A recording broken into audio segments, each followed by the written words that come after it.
मुगल वंश बाबर। मुगल शासक वास्तव में तुर्कों की चगताई नामक शाखा के थे। इस शाखा का नाम प्रसिद्ध मंगोल नेता चंगेज खां के द्वितीय पुत्र के नाम पर पड़ा, जिसके अधिकारी मध्य एशिया तथा तुर्कों का देश तुर्किस्तान थे।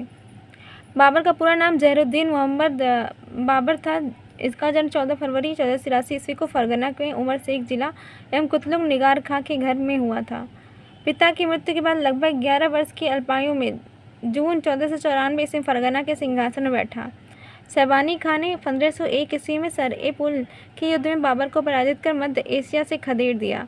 इस युद्ध में उज़्बेकों की युद्ध नीति तुगलकी पद्धति का प्रयोग शैबानी खां ने बाबर के विरुद्ध किया। 1504 ईस्वी में काबुल विजय की एवं 1506 ईस्वी में या 1507 ईस्वी में बाबर ने अपने पूर्वजों द्वारा धारण की गई उपाधि मिर्जा का त्याग करके नई उपाधि पातशाह धारण की थी। आलम खां इब्राहिम लोदी का चाचा था। उसने दिल्ली के राज सिंहासन पर अपना अधिकार जताते हुए बाबर को भारत पर आक्रमण के लिए आमंत्रित किया था।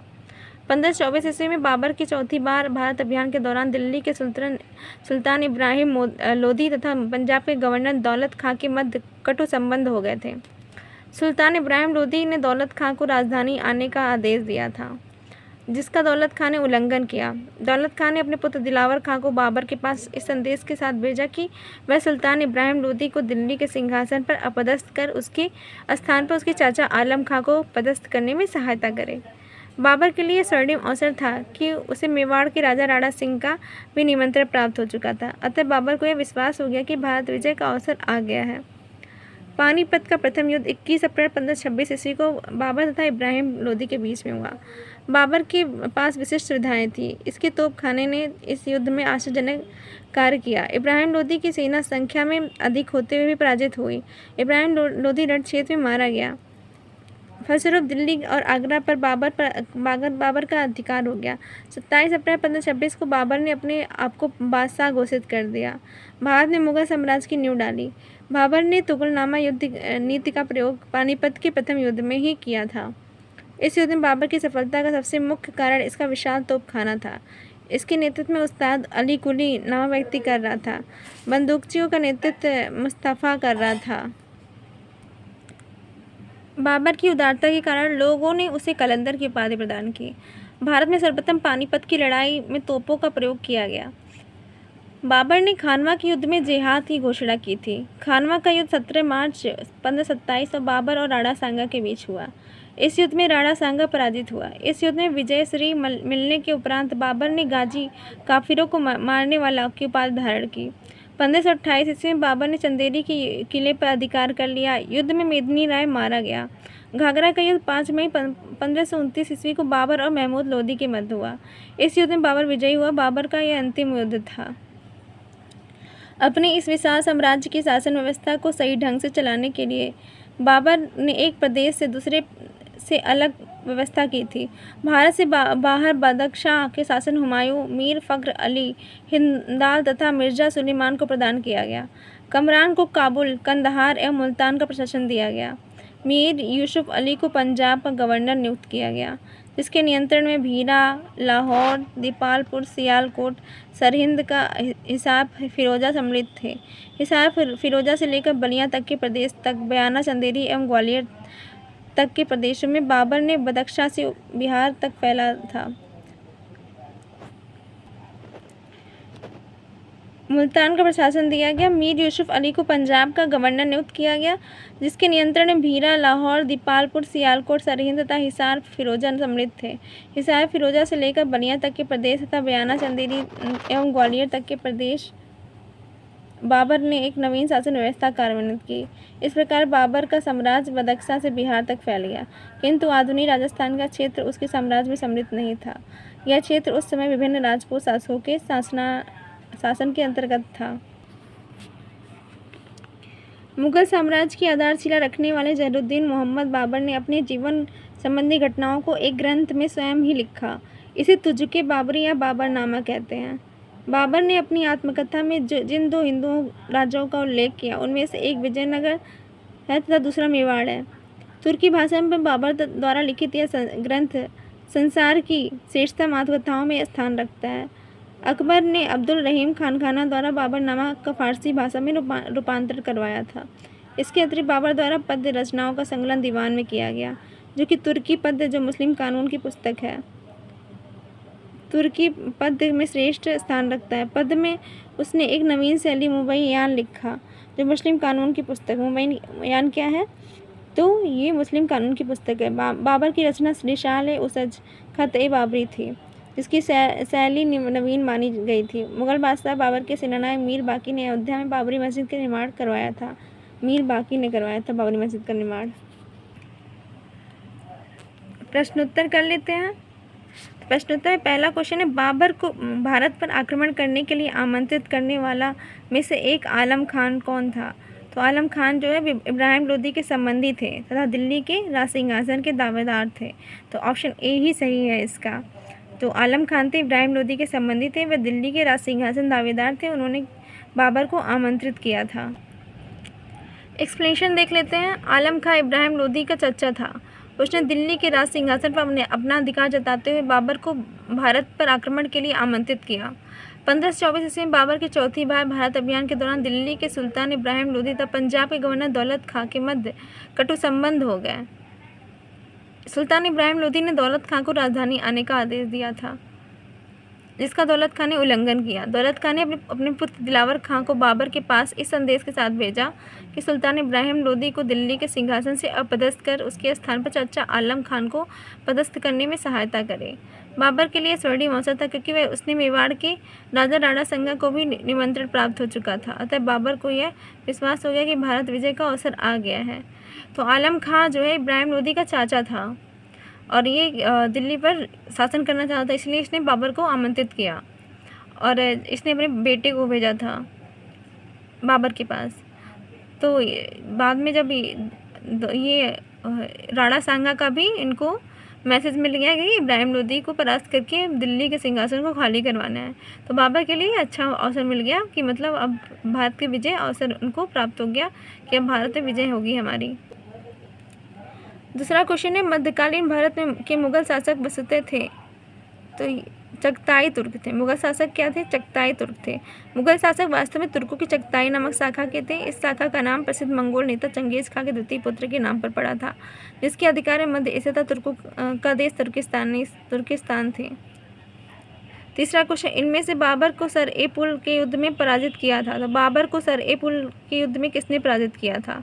तो शैबानी खां ने बाबर को सर ए पुल के युद्ध में पराजित किया था। शैबानी खां ने 1501 ईस्वी में सर ए पुल के युद्ध में बाबर को पराजित कर मध्य एशिया से खदेड़ दिया। इस युद्ध में उज्बेकों की युद्ध नीति तुगलुमा पद्धति प्रयोग शैबानी खां ने बाबर के विरुद्ध किया था।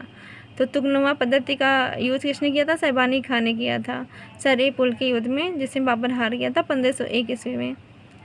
किस मुगल शासक ने ओटोमन युद्ध पद्धति को अपनाया? तो बाबर ने ओटोमन युद्ध पद्धति को अपनाया। ओटोमन युद्ध पद्धति को किसने अपनाया? बाबर ने अपनाया था। मुगल शासक बाबर ने भारत में ऑटोमन युद्ध पद्धति को पानीपत के प्रथम युद्ध 1526 में अपनाया था। इस युद्ध में बाबर की सफलता का मुख्य कारण उसका विशाल तोपखाना था, जिसका नेतृत्व उस्ताद खां अली एवं बंदूकचियों का नेतृत्व मुस्तफ़ा ने किया था। उस्ताद अली खां ने और बंदूकचियों का नेतृत्व मुस्तफ़ा ने किया था। पानीपत का प्रथम युद्ध किसके मध्य हुआ था? तो ये बाबर और इब्राहिम लोदी के बीच हुआ था। पानीपत का प्रथम युद्ध 21 अप्रैल 1526 ईस्वी को बाबर तथा इब्राहिम लोदी के मध्य हुआ। बाबर के पास विशेष सुविधाएं थी। उसके तोपखानों ने इस युद्ध में आशाजनक कार्य किया। इब्राहिम लोदी की सेना संख्या से अधिक होते हुए भी पराजित हो गई थी। इब्राहिम लोदी डट क्षेत्र में मारा गया। फलस्वरूप दिल्ली और आगरा पर बाबर का अधिकार हो गया। 27 अप्रैल 1526 को बाबर ने अपने आप को बादशाह घोषित कर भारत में मुगल साम्राज्य की नींव की। पानीपत के युद्ध में बाबर को जीत का मुख्य कारण क्या था? तो उसकी सैन्य कुशलता थी। पानीपत की पहली लड़ाई में 21 अप्रैल 1526 को बाबर एवं इब्राहिम लोदी के बीच हुई, जिसमें अपनी सैन्य कुशलता पर बाबर ने विजय प्राप्त की। बाबर की सैन्य संख्या लोदी सेना से कम थी, फिर भी उसकी कुशल सैन्य नीति के चलते विजयश्री ने उसका वरण किया। इब्राहिम लोदी स्वयं एक अनुभव शून्य व्यक्ति था। बाबर लिखता है कि वह अनुभवहीन व्यक्ति था, जो अपनी गतिविधियों में बड़ी असावधानी रखता था। वह बिना किसी व्यवस्था के आगे बढ़ता रुकता तथा बिना किसी दूरदर्शिता से संघर्ष में लीन हो जाता था। निम्नलिखित में से किस युद्ध में एक पक्ष द्वारा प्रथम बार तोपों का उपयोग किया गया? तो पानीपत के प्रथम युद्ध में प्रथम बार तोपों का युद्ध किया गया।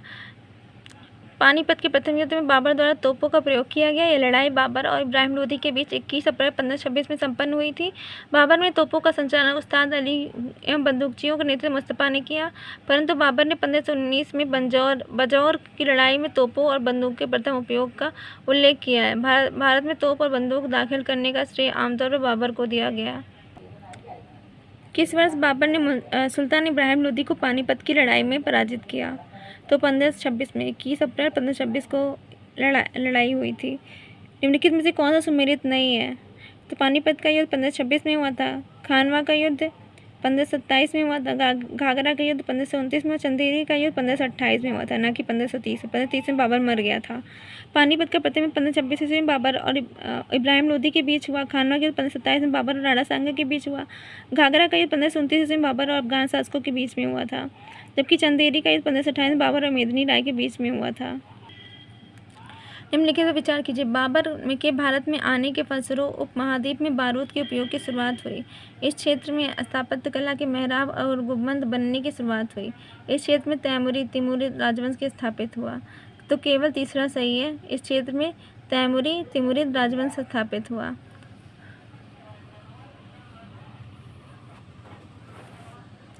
बारूद का प्रवेश भारत में चीन से हुआ था। 13वीं सदी के मध्य किलों की दीवारें गिराने में इसका प्रयोग हो रहा था। हालांकि भारत में तोप और बंदूक का प्रयोग करने का श्रेय बाबर को दिया जाता है। ज़हीरुद्दीन मोहम्मद बाबर को धमनियों में एशिया के 2 वीर जातियों का रक्त प्रभावित था। माता की ओर से वह चंगेज मंगोल खां का वंशज था, पिता की ओर से वह तैमूर का वंशज था। अतः बाबर को सत्तारूढ़ होते ही इस क्षेत्र में तैमूरी राजवंश स्थापित हुआ। तैमूर प्रभुसत्ता के दैवी अंश के साथ ही संप्रभु के अविभाज्य सत्ताधिकार में विश्वास करता था। मेहराब और गुंबद बनाने की शुरुआत सल्तनत काल में हो चुकी थी। बाबर ने इस्लामी वास्तुकला को स्वयं किसी भी प्रकार से प्रभावित नहीं किया, परंतु बाबरनामा में उसने स्थानीय वास्तुकला में संतुलन या सुडौलपन के अभाव का वर्णन किया। उसने आगरा में एक उद्यान का निर्माण करवाया। उसने पानीपत की मस्जिद का निर्माण किया, जो कि ईंटों से निर्मित था। हुमायूं ने दीनपनाह नगर में नींव रखी, जो रोड़ी की बनी हुई थी। सामान्य भवनों के महलों के रूप में परिवर्तित किया गया। शेरशाह के काल में नगर के विशाल और मजबूत दरवाजों में सुंदर मेहराबों के निर्माण में और संगमरमर तथा रंगीन टाइलों के प्रयोग से यह प्रकट होता है कि नए व्यक्तित्व के अधीन भवन निर्माण की नई परंपरा शुरू हुई। दिल्ली के पुराने किले के भीतर बनी मस्जिद किला-ए-कुहना का निर्माण शेरशाह द्वारा 1542 में किया गया था। किला-ए-कुहना का निर्माण 1542 में शेरशाह ने किया था। इसके निर्माण में लोधी शैली की जमाली मस्जिद 1536 में दिल्ली से निर्मित की भांति 5 मेहराबी के मुख्य द्वार और एक गुंबद रखी गई। प्रत्येक मेहराबी द्वारा एक बड़े कक्ष में खुलता था, जिन्हें 5 खाँचों में विभाजित किया गया था। निम्नलिखित में से युद्धों में से किस एक में बाबर ने जिहाद की घोषणा की थी? तो खानवा के युद्ध में बाबर ने जिहाद की घोषणा की। बाबर ने खानवा के युद्ध में जिहाद की घोषणा की थी। खानवा का युद्ध 1527 में बाबर और राणा सांगा के बीच हुआ था। इस युद्ध में राणा सांगा पराजित हुआ। इसी युद्ध में विजयश्री मिलने के उपरांत बाबर ने गाजी की उपाधि भी धारण की थी। कुछ विद्वानों के अनुसार बाबर ने चंदेनी के युद्ध में जिहाद की घोषणा की थी। राणा सांगा ने निम्नलिखित युद्धों में से किस में बाबर के विरुद्ध लड़ाई की थी? तो खानवा के युद्ध में राणा सांगा ने बाबर से लड़ाई की थी। मेवाड़ के जिस राजा को 1527 में खानवा के युद्ध में बाबर ने हराया, तो मेवाड़ के राजा राणा सांगा थे, जिनको बाबर ने 1527 में खानवा के युद्ध में हराया था। खानवा के युद्ध में कौन पराजित हुआ था? तो राणा सांगा पराजित हुआ। भारत के मुगल शासक बनने पर ज़हीरुद्दीन मोहम्मद ने अपना नाम रखा, तो बाबर रखा था। बाबर का पूरा नाम ज़हीरुद्दीन मोहम्मद बाबर था। इनका जन्म 14 जनवरी 1483 के फरगना में उमर शेख मिर्जा एवं कुतलुग निगार खानम के घर हुआ था।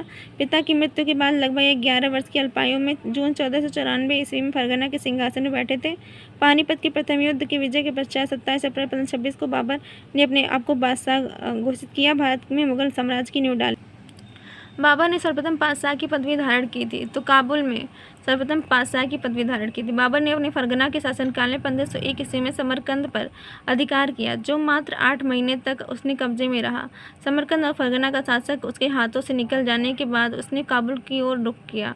1504 ईस्वी में काबुल विजय की एवं काबुल में ही 1506-1507 में अनुगामियों का मनोबल बढ़ाने हेतु बाबर ने अपने पूर्वजों द्वारा धारण की गई उपाधि मिर्जा का त्याग करके पातशाह की उपाधि धारण। बाबर के साम्राज्य में सम्मिलित थे काबुल का क्षेत्र, पंजाब का क्षेत्र, आधुनिक उत्तर प्रदेश का क्षेत्र, क्योंकि आधुनिक राजस्थान का क्षेत्र नहीं था। काबुल का क्षेत्र था, पंजाब का क्षेत्र था, आधुनिक उत्तर प्रदेश का क्षेत्र था। बाबर साम्राज्य में काबुल, पंजाब, आधुनिक उत्तर प्रदेश का क्षेत्र सम्मिलित था, किंतु आधुनिक राजस्थान के क्षेत्र उसके साम्राज्य में सम्मिलित नहीं था। यह क्षेत्र उस समय विभिन्न राजपूत शासकों के वह मुगल सम्राट जिसके जीवन में धैर्य व संकल्प में सफलता की शिक्षा मिलती है। तो जहरुद्दीन मोहम्मद बाबर के जीवन से धैर्य व संकल्प में सफलता की शिक्षा मिलती है। बाल्यावस्था में पिता का साया छिन जाने के बावजूद बाबर ने कभी हिम्मत नहीं हारी। उसके साहस एवं धैर्य का ही प्रतिफल था कि उसने भारत में मुगल साम्राज्य की नींव डाली। उसने अपने पुत्र हुमायूं को सलाह दी थी कि संसार उसका है, जो परिश्रम करता है किसी भी आपत्ति का मुकाबला करने में मत चूकना। परिश्रमहीनता और आराम बादशाह के लिए हानिकारक है। बाबर ने अपने बाबरनामा में किस हिंदू राज्य का उल्लेख किया? तो मेवाड़ का। बाबर ने अपनी आत्मकथा में जिन 2 हिंदू राज्यों का उल्लेख किया उसमें एक विजयनगर है, दूसरा मेवाड़ है।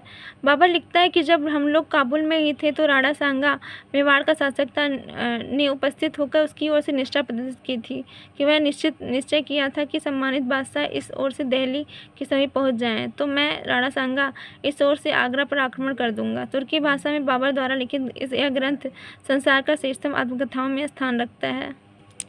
नीचे 2 कथन दिए हैं जिनमें से केवल ए और दूसरे को आर कहा गया है। कथन ए है, बाबर ने बाबरनामा तुर्की में लिखा है। कारण यह तुर्की मुगल दरबार की राजभाषा थी। तो ए सही है परंतु आर गलत है।